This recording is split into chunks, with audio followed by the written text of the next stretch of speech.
তত্ত্বাবধায়ক সরকার ব্যবস্থাটার এই সরকার প্রধান কি স্যার আগের পদ্ধতিতেই হবে, যেই পদ্ধতিটা থাকলে রাজনৈতিক দলগুলো একটা অঙ্ক করে একটা প্রধান বিচারপতিকে নিয়োগ দিতে পারে, যে প্রধান বিচারপতি সর্বশেষ অবসরপ্রাপ্ত প্রধান বিচারপতি হবেন, নাকি স্যার এটা অন্যভাবে আপনি দেখেন? প্রথম কথা হচ্ছে যে যদি বিচার বিভাগ স্বাধীন থাকে তাহলে আপনি আসেন বিচার বিভাগের স্বাধীনতাটা নিশ্চিত করি। নির্বাহী বিভাগ যেন বিচার বিভাগকে নিয়ন্ত্রণ করে তার মানে রিটায়ারমেন্টের বয়সসীমা টাড়ানোর সিদ্ধান্ত এক্সিকিউটিভের হাতে না থাকে। এটা যদি আপনি নিশ্চিত করেন তাহলে ওইখানে কে প্রধান বিচারপতি হইল না হইল সেটা কিন্তু বিষয় হয় না। এক নাম্বার। দুই নাম্বার হচ্ছে যে ফর্মুলা একটাই হইতে হবে কেন, যে তত্ত্বাবধায়ক সরকার বা অন্তর্বর্তী সরকার যে নামই আপনি ডাকুন, নির্বাচনকালীন একটা সরকার প্রয়োজন, এটা সকলেই বলছে। এটা আমাদের যারা অংশীজনদের সঙ্গে যখন আমরা কথা বলেছি তার অধিকাংশ বলেছেন যে আসলে তারা চান। আপনাদের ওখানে কতজন, 96 না 97 একটা একটা সার্ভেতে এসেছে না? হ্যাঁ। সম্ভবত ওই ওই রকম পরিমাণই হবে আমাদের অংশীজনদের আলোচনা, যারা বলেছেন যে আহ, মানে নির্বাচনকালীন একটা অন্তর্বর্তী সরকার চাই। তো এখন সরকারের কাঠামোটা আপনি যে জায়গাটায় যাচ্ছেন সেটা হচ্ছে ওই রকম যদি হয় যে এক্সিকিউটিভ সেটাকে কন্ট্রোল করতে পারবে বা ম্যানিপুলেট করতে পারবে, তাহলে আসলে ম্যানিপুলেট করার জায়গাটা বন্ধ করে দিই। কিন্তু স্যার কিন্তু স্যার এইটাও একটু প্রশ্ন করার জায়গা, যেমন আসলে তো বিচারকদের বয়স কত হবে, উচ্চ আদালতের বিচারকদের বয়স, সেটা আইনের ব্যাপার। এখন আইন হিসাবে আমাদের পার্লামেন্ট হচ্ছে এই আইন বানাবে, পার্লামেন্টের যে প্রধান থাকবে তিনি সেই আইনটা এক্সিকিউট করবেন। ওইটা তো স্যার বিচার বিভাগ তো এটা কায়রা নিতে পারবে না। বিচার বিভাগ তো কাগজে কলমে 2007 সাল থেকে তো স্যার স্বাধীন, এমনই না, না, স্বাধীন। কাগজে কলমে স্বাধীন না, আপনি ভুল বলছেন। আপনি ভুল বলছেন, বিচার বিভাগ স্বাধীন নয়। কারণ হচ্ছে যে কথিত অধস্তন আদালত, এগুলিকে অধস্তন আদালত জি। বলে, সেগুলো নিয়োগ তো রাষ্ট্রপতির হাতে। আর আপনি যে বললেন না যে স্যার, যদি উচ্চ রাষ্ট্রপতির হাতে আদালতের, হইলেও সে উনি প্রধান বিচারপতির অনুমোদন ছাড়া একটা নিয়োগ দিতে পারেন না স্যার। না, না, না, অধস্তন আদালতের ক্ষেত্রে সেটা অধস্তন নয়। আদালতের ক্ষেত্রেও স্যার প্রধান বিচারপতির না, অনুমোদন কিন্তু লাগে। কিন্তু যেটা হয় সেটা হচ্ছে যে আপনি যতক্ষণ পর্যন্ত নির্বাহী বিভাগের হাতে এই ক্ষমতাটা রাখবেন জি স্যার। ততক্ষণ পর্যন্ত এই সমস্যাটা থাকবে। ফলে আপনি নির্বাহী বিভাগ থেকে ডিকাপল করার কেবলমাত্র কাগজে লিখলে হবে না। যেমন ধরুন, যদি একটা সেপারেট সেক্রেটারিয়েট থাকে, হ্যাঁ, রাইট। বৃহৎ পৃথক ফিশারির জন্য সচিবালয়। যদি সেপারেট পৃথক পৃথক সেক্রেটারিয়েট পৃথক থাকে, সচিবালয় তার যদি না জন্য থাকে। যেই অর্থ বরাদ্দ সেটা যদি কনসলিডেটেড ফান্ড থেকে আসে তাহলেই কিন্তু এই সমস্যাটা হচ্ছে না আপনার। ওকে। ফলে বাস্তব সমাধানগুলো আমরা খুঁজি, আমরা অভিযুক্ত করতে পারি, কিন্তু তাতে খুব খুব বেশি দূর যাওয়া যাবে না। দুই ওকে। হাজার ছয় সালের সংকটটার থেকে আপনি শিখতে পারেন অথবা নাও শিখতে পারেন। মানে আমরা শিখলাম কি, শিখলাম যে আসলে এই সেপারেশনটা খুব নেসেসারি এক্সিকিউটিভের সাথে।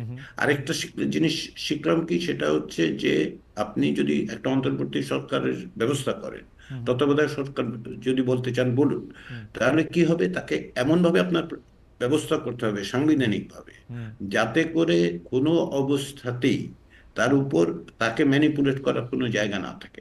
এইগুলি করা যায়। এগুলি করার জন্য যেটা দরকার, এই যে আপনি বললেন না যে পলিটিক্যাল উইলের প্রশ্ন এবং স্পেসিফিক্যালি রেকমেন্ডেশনগুলো, স্যার, আমরা সেই জায়গাটাতে স্যার কাজ আমার করছি। ফ্রাস্ট্রেশনটা আপনি আপনাকে একটু বলি আপনারে। স্যার বাংলাদেশের প্রধান বিচারপতির কিন্তু স্যার আপনি বিশ্বের 19-20টা সংবিধান আপনি পর্যালোচনা করেছেন, বাংলাদেশের প্রধান বিচারপতির কিন্তু একশো অসীম কুড়িটা ক্ষমতা। 120টা। কত কয়টা স্যার? 120টা ও, একশো সংবিধান বিশ। আমাদের। আচ্ছা স্যার, আপনি বাংলাদেশের প্রধান বিচারপতির কিন্তু অসীম ক্ষমতা, মানে এমন কি এই ক্ষমতা বিচারপতি এস কে সিনারও ছিল। কিন্তু বিচারপতি এস কে সিনার কথা যদি সত্য হয়, তিনি বলছেন তিনি আওয়ামী লীগের অনেক পারপাস সার্ভ করছেন, এই করছেন সেই করছেন, তারপরও তাকে একটা মাঝারি সরকারি কর্মচারী আইসা একটা হুমকি দিয়া দেশ থেকে ভাগাই দিতে পারছে। তো স্যার এইটা আপনি স্যার কাগজ কলম মানে সংবিধান ঠিক করে স্যার আপনি এটা কেমনে কি করবেন স্যার? মানে এখনো কিন্তু আপনি একটা জেলায়, স্যার আমি যাই না বলতেছি স্যার, একটা জেলার একটা সহকারী জজ আপনি চেঞ্জ করতে পারবেন না, অন্য কোথাও প্রদান করতে পারবেন না, কিচ্ছু করতে পারবেন না স্যার ওরে। প্রধান বিচারপতির যদি আপনি অনুমোদন না নেন কিচ্ছু করতে পারবেন না স্যার আপনি ওরে। তো তো অসীম ক্ষমতা, কিন্তু এরা সারাক্ষণ মানে আমরা এই 15 বছর দেখছি শেখ হাসিনা যা বলছে, মানে শেখ হাসিনা আইপিএল ডিভিশনে গিয়ে হারছে এরকম দেখি নাই, সবগুলিতেই না, উনি উনি আপনি যেটা মানে দুটো বিষয় এখানে। এক নম্বর হচ্ছে খুব আলাদা করে হুট করে মানে বিচার বিভাগ স্বাধীন হয়ে যাবে, অন্য সমস্ত কিছু অন্য সব প্রতিষ্ঠানগুলো এক এক ব্যক্তির হাতে থাকবে আর বিচার বিভাগ স্বাধীনভাবে আচরণ করবে এরকম মনে করার তো কোনো কারণ নেই। ওকে। তাহলে আপনার প্রশ্নটা হচ্ছে যে পাওয়ারের যে কনসেন্ট্রেশন সেটা যদি আপনি বন্ধ করে দিতে পারেন, অন্য প্রতিষ্ঠানগুলো রক্ষা যদি আপনি করতে পারেন, সেগুলি যদি স্বাধীনতা নিশ্চিত করা যায়, সেটা পাবলিক সার্ভিস কমিশনই বলুন, ইলেকশন কমিশনই বলুন, তাহলে যেটা হবে যে তখন একমাত্র এই বিচার বিভাগের স্বাধীনতা একই সাইমালটেনিয়াসলি যদি আপনি করেন, তাহলে এটা রক্ষা করা যাবে। না হয় যেটা হবে সেটা হচ্ছে আপনার কাছে মনে হবে যে আপনি এটা করেছেন, কিন্তু কাজ হবে না। যে কারণে আমি বলছি যে আপনি ক্ষমতার এই যে মানে সবাই বলছে ভারসাম্য, ক্ষমতার ভারসাম্য কিভাবে তৈরি করবেন? হরাইজন্টাল করতে পারেন, ভার্টিক্যাল করতে পারেন, সব মিলেই করতে হবে, তাই না? কেবলমাত্র রাষ্ট্রপতির হাতে কিছু ক্ষমতা দিয়ে দিলাম তাহলেও হবে না, আবার সেটা না দিয়েও হবে না। এর বিভিন্ন রকম প্রক্রিয়া আপনাকে তৈরি করতে হবে। সেই প্রক্রিয়াগুলি যদি তৈরি করা যায় তাহলে এটা সম্ভব যে আপনি করবেন। কিন্তু শেষ কথা যেটা, সেটা হচ্ছে মানে যে সংবিধানের মধ্যে এই পদ্ধতিগুলো আপনি রাখতে পারেন, প্রতিষ্ঠানগুলো আপনি তৈরি করতে পারেন, কিন্তু গণতন্ত্র আসলে আপনি একবার প্রতিষ্ঠান তৈরি করলেন, তারপরে আমি আর আপনি চলে গেলাম কোথাও বেড়াতে, যে এটা ওইভাবেই থাকবে তা না। গণতন্ত্র প্রতিদিন রক্ষার বিষয়, প্রতিষ্ঠানগুলোকে সেফগার্ড করা দরকার। সেটা যদি না থাকে তাহলে গণতন্ত্র টিকবে না। স্যার, সংবিধান সংস্কার কমিশন সহ সব কমিশনই অন্তর্বর্তী সরকারের কাছে, বা আপনি এটাকে স্যার যেরকম সরকারি বলেন, সুপারিশ জমা দেবে। অন্তর্বর্তী সরকার এগুলি বাস্তবায়ন কিভাবে করবে স্যার? মানে অনেকেই প্রশ্ন করতেছেন যে নির্বাচিত সংসদ ছাড়া এটা করতে হলে কি এটা না, এটা রাষ্ট্রপতির একটা। বিভিন্ন পথ আছে। এই সরকারকে বাস্তবায়ন করতে হবে কেউ কিন্তু বলেনি, আমি জানি না।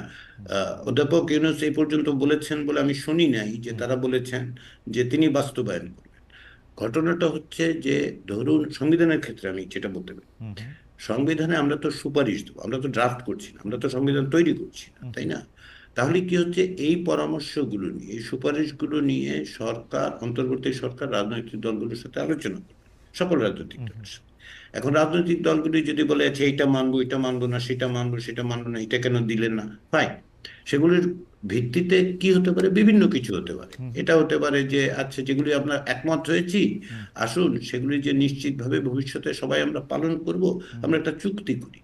কিংবা ধরুন এটা হতে পারে যে আসুন এটা নিয়ে একটা গণভোট করে সকলকে জিজ্ঞাসা করি যে আপনারা তো একমত হলেন, মানুষ আপনাদেরকে জবাবদিহিতার মধ্যে রাখবে, সেটা একটা পদ্ধতি হতে পারে।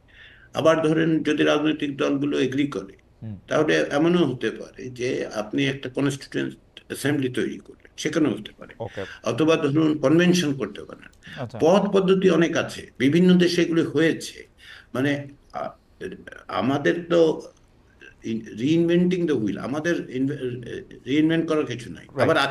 আছেও কারণ কি জানেন, বাংলাদেশের রাজনৈতিক সংস্কৃতির বিবেচনায় তো এটাকে করতে হবে। আমি চাক্কা তো নতুন করেই কোথাও থেকে বানাইতে ধার হবে। করে নিয়ে আসতে পারবো না, রাজনৈতিক তাই না? সংস্কারের বিবেচনা করলে চাক্কা নতুন করে বানাইতে হবে, এবং রাজনৈতিক দলগুলোর সংস্কার নিয়ে স্যার একটা আলাদা করে আপনার সঙ্গে আরেকদিন কথা বলতে হবে, যে রাজনৈতিক দলগুলোর তবে কি অভ্যন্তরে। জানেন, তবে খালিদ একটা কথা বলে শেষ জি। করি, আমি বুঝতে পারছি সময় ফুরিয়ে গেছে আপনার, কিন্তু মানে যদি আপনারা যতটা হতাশার ভঙ্গিতে রাজনীতিবিদদের সমালোচনা করেন, আমি ততটা করি না।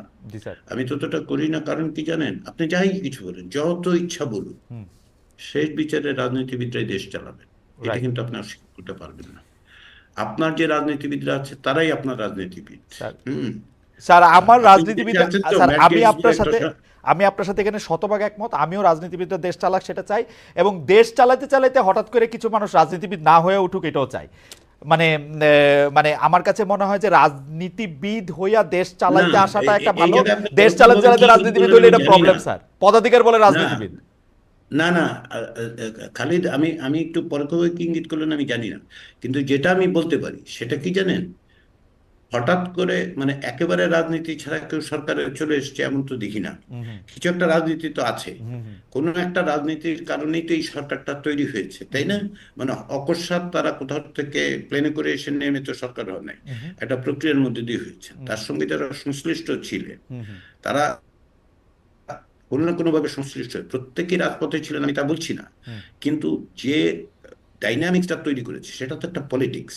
অবশ্যই। তাইলে পলিটিক্স করেই আসলে সরকারে গেছে কেউ না কেউ। আচ্ছা স্যার, ওইটা তো সংজ্ঞার মধ্যে বড়, সংজ্ঞার মধ্যে এটা হইতেই পারে। স্যার, আমরা আমাদের এই অনুষ্ঠানটা চ্যানেল 24ও দেখাইতেছে আর কি, কিন্তু চ্যানেল 24 টপ অফ আওয়ারের নিউজের জন্য চলে যাবে, এই জন্য আমি আগে একটু বলে রাখি। কিন্তু আমরা আরেকটু, স্যার আপনি যদি অনুমতি দেন, আমরা আরেকটু বেশি সময় আপনার সঙ্গে থাকতে চাই স্যার আর কি। ঠিক আছে, কিছুক্ষণ কথা বলতে আচ্ছা স্যার, এই যে কথাটা একটু বলতে চাইছিলাম স্যার, এটা একটু ব্যক্তিগত, কিন্তু আপনি যেহেতু এখন স্যার পাবলিক একটা অফিস হোল্ড করতেছেন বা একটা কমিশনের, সেজন্য কি স্যার বলুন? সেইটা হইলো যে